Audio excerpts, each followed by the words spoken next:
Guillermo Police Station sa isinagawang Result Community Support Program ng LCAC at serbisyo caravan ng pamahalang lokal sa Barangay Burgos, San Guillermo, Isabela, nito lamang ika-19 ng Agosto taong kasalukuyan.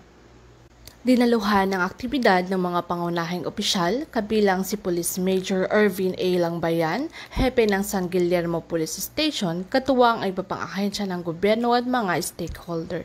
Ang caravan ay nagbigay ng iba't ibang serbisyo gaya ng medical mission, pamamahagi ng farm inputs at dispersal ng mga punla na layong mapabuti ang kabuhayan at kalusugan ng mga residente. Muling ipinakita ng programang ito ang sama-samang pagsisikap ng pamahalaan upang isulong ang kaunlaran, mabuting pamamahala at kapakanan ng mamamayan.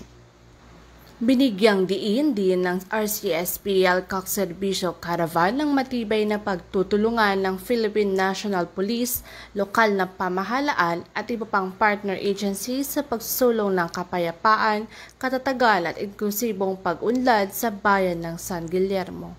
Sa pamamagitan ng patuloy na pagkakaisa ng mga stakeholder, layunin ng programa na mapalakas ang partisipasyon ng mga barangay, mapaigting ang pakikilahok ng mga mamamayan at makamit ang mithi ng isang ligtas, maunlad at payapang komunidad.